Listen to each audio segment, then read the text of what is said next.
आपके press conference की औपचारिक शुरुआत कर देते हैं। जन सुराज से जो छात्र विंग के का है, जन सुराज का छात्र विंग अभी औपचारिक इसका स्वरूप नहीं है, लेकिन इसको बनाने चलाने की जिम्मेवारी हमारे जो 4 साथी बगल में बैठे हुए हैं। अजय यादव जी हैं, ये लॉयर हैं और पटना विश्वविद्यालय के छात्रों की राजनीति करते रहे हैं। बगल में संजीव सरदार जी हैं जो पहले एलजेपी से जुड़े रहे हैं, हालांकि ये बीएन कॉलेज से छात्र राजनीति लंबे समय तक इन्होंने किया है। इसके बगल में भाई अपना परिचय आपको दोनों लोग अपना भी दीजिए। भास्कर हैं जो कि यहाँ पर लंबे समय से ये भी राजनीति करते रहे हैं और विशेष करके अनुसूचित जाति समाज के छात्रों के बीच में काफ़ी लंबी इनकी पकड़ रही है। और रवि प्रकाश हैं, ये भी बीएन कॉलेज के हैं, छात्र नेता हैं, बहुत पहले से हमारे साथ जुड़े हुए हैं ये लोग।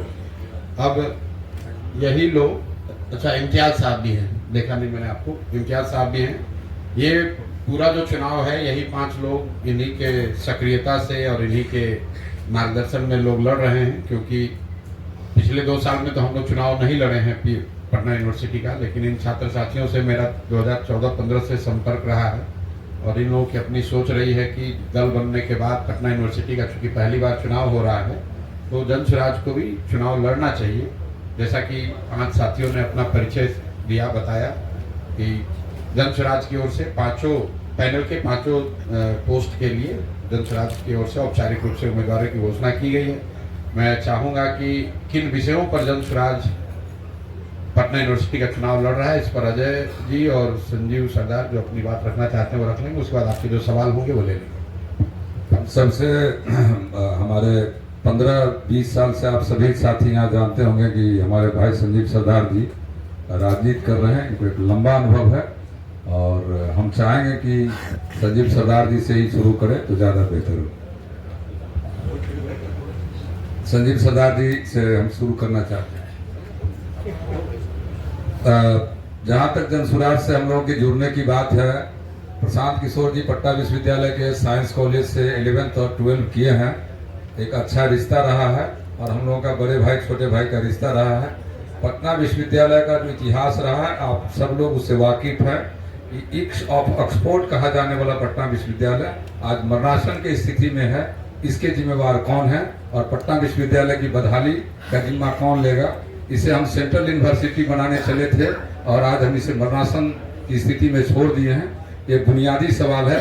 आप सभी जानते होंगे कि कोटा में जो छात्र या हमारी बहनें आत्महत्या कर रही है उसका वजह है कि पटना यूनिवर्सिटी में इंटरमीडिएट की पढ़ाई, चाहे साइंस का हो, आर्ट्स का हो, कॉमर्स का हो, जिसे खत्म करने के बाद आज आप कोटा देख रहे हैं, फिटजी देख रहे हैं, आकाश देख रहे हैं, फिजिक्स वाला तमाम जो आज किसी भी समाज के बच्चे, चाहे वो किसी वर्ग से आते हों, संभ्रांत वर्ग से आते हों, निम्न वर्ग से आते हों, 10th के बाद 11th और 12th के लिए उनके लिए बिहार में कोई अच्छा इंस्टीट्यूट नहीं है।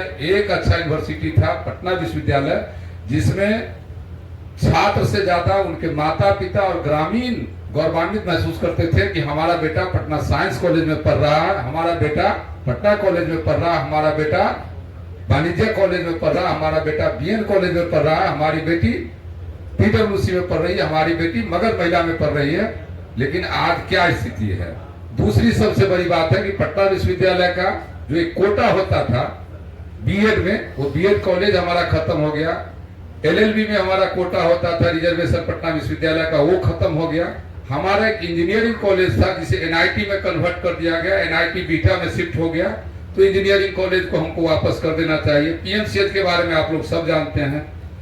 तो हमारा एमएड में रिजर्वेशन था, तो हम सभी तरह से हमारे पटना विश्वविद्यालय को कुचल, और सबसे ज्यादा दुर्भाग्यपूर्ण कि अगर किसी भी व्यक्ति का अगर सर कुचल दिया जाए, छत विच्छित कर दिया जाए, तो उसकी पहचान खत्म हो जाती है। उसका शिनाख्त करना, तो पटना विश्वविद्यालय को मेट्रो बनाने के नाम पर, एलएमटी बनाने के नाम पर और डबल डेकर बनाने के नाम पर आप सभी लोग पटना विश्वविद्यालय में जाके देख सकते हैं कि पटना विश्वविद्यालय को किस तरह से क्षतिग्रस्त कर दिया गया। पटना विश्वविद्यालय का जो एक धरोहर था, एक इतिहास था अशोक राजपथ का, वो सौंदर्य, वो गरिमा नेस्त नाबूद कर दिया गया। और हम लोग इसी शिक्षा के सवाल पर, पलायन के सवाल पर, कि हमारे बच्चे शिक्षा के लिए भी बाहर जाते हैं, और रोजगार के लिए भी हमारे लोग बाहर जाते हैं। इन्हीं मुद्दों के लिए हम प्रशांत किशोर जी के साथ आए हैं और हम चाहते हैं कि पटना विश्वविद्यालय से पुनः हुआ गौरव लौटा, राजनीति का गौरव लौटा, शिक्षा का गौरव लौटा, प्रशासनिक सेवा का गौरव लौटा।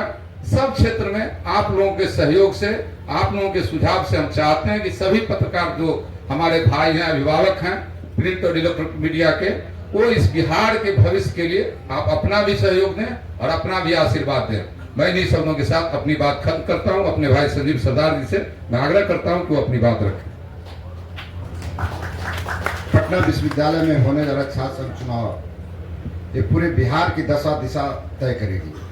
आज पटना विश्वविद्यालय ही नहीं, पूरे बिहार के किसी विश्वविद्यालय में जाइए, सभी विश्वविद्यालय में गुणवत्तापूर्ण शिक्षा की घोर अभाव है। पटना विश्वविद्यालय जब हम लोग जिस समय आए थे उस समय की शिक्षा व्यवस्था और आज की शिक्षा व्यवस्था में क्या अंतर है? आप लोग भी पढ़े हैं पटना विश्वविद्यालय में, कई पत्रकार महोदय बैठे हैं जो देखे कि पटना विश्वविद्यालय के छात्र हैं। आज कर्मचारियों की घोर अभाव है। आज कॉलेज में जाइए, छात्रावास में जाइए, हाउस कीपिंग से लेकर कर्मचारी कॉलेज तक नहीं है। जहां पर पहले जिस समय हम लोग पढ़ाई करने आए थे तो कॉलेज में कर्मचारी की संख्या 10-20 रखती थी।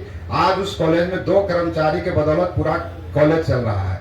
तो हम लोग जनसुराज की पहली मांग है कि अगर हम छात्र संघ चुनाव में जीत कर आए तो पहली बड़ी जन आंदोलन हम लोग को कर्मचारियों की भर्ती को लेकर होगा।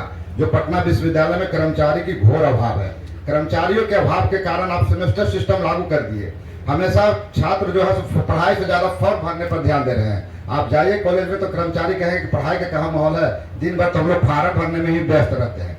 तो सबसे बड़ा समस्या विश्वविद्यालय में कर्मचारियों का घोर अभाव, छात्रावास में मूलभूत की सुविधा की अभाव। आप पटना विश्वविद्यालय के किसी छात्रावास में चल जाइए, कोई सुविधा वहां नहीं है।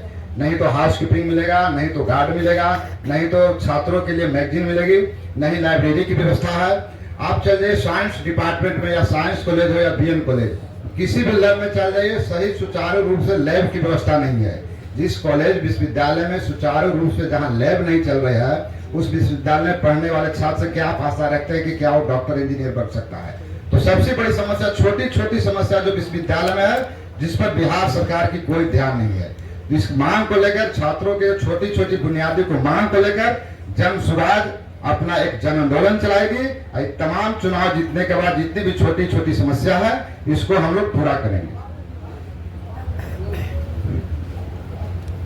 पटना विश्वविद्यालय छात्र संघ चुनाव में हमारा एकमात्र मूल उद्देश्य है, इस जन स्वराज के द्वारा हम अपनी पूरी सहमति के साथ यहाँ पे ये कहना चाहेंगे कि एक पटना विश्वविद्यालय का जो स्ट्रेंथ है, जैसे 19,000 वोटर में एक तबका ऐसा है अनुसूचित वर्ग का जिसके लिए कोई स्पेशलाइज हॉस्टल या स्पेशलाइज ऐसा कुछ भी नहीं है कि जो गरीब वर्ग लोग आते हैं, जो लोग एक पिछड़े वर्ग हैं, जो लोग अनुसूचित वर्ग से आते हैं, उसके लिए कोई मूलभूत की उस ढंग की सुविधा नहीं है कि जो लोग दिनचर्या कमा करके भी अपने बाल बच्चा को पढ़ा सके यहाँ पे। तो हमारी मांग सबसे पहले उसके लिए हॉस्टल का रहेगा जो हमारा प्रथम प्राथमिकता रहेगा। और सबसे दूसरी हमारी प्राथमिकता यह है कि जितने भी हमारे प्राइवेटेशन वाले जो फैकल्टी हो गए हैं, जबकि आप जितना भी क्लास में जाकर के देख लीजिएगा उसमें से मैक्सिमम फैकल्टी है जो प्राइवेट है, तो उसमें जो शिक्षक की हमारी कमी आ गई है, दक्षता की हमारी कमी है, तो उसको भी फुलफिल करना हमारा मूल उद्देश्य रहेगा। धन्यवाद।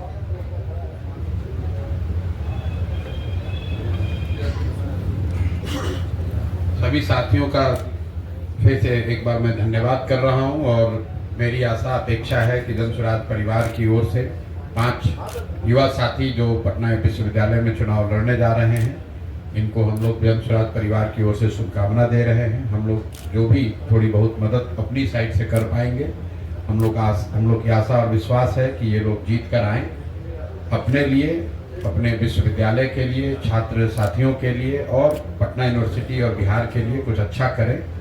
बिहार में पिछले 30-35 साल में जितने लोग भी नेतृत्व के पोजीशन में रहे हैं, कहीं ना कहीं ज्यादातर लोग पटना विश्वविद्यालय के छात्र राजनीति से जुड़े रहे। एक तरह से ये दुर्भाग्य ही है कि जिस विश्वविद्यालय ने इस राज्य के नीति निर्धारण करने वाले लोगों को बनाया है, वो लोग आज अपने ही विश्वविद्यालय को भूल गए हैं, अपने विद्यालयों को भूल गए हैं। और पटना विश्वविद्यालय की जो अभी दशा है, फिजिकल कंडीशन भी और वहाँ से निकलने वाला जो आउटपुट है, वो दोनों ही तरीके से वो बेहतर होना चाहिए।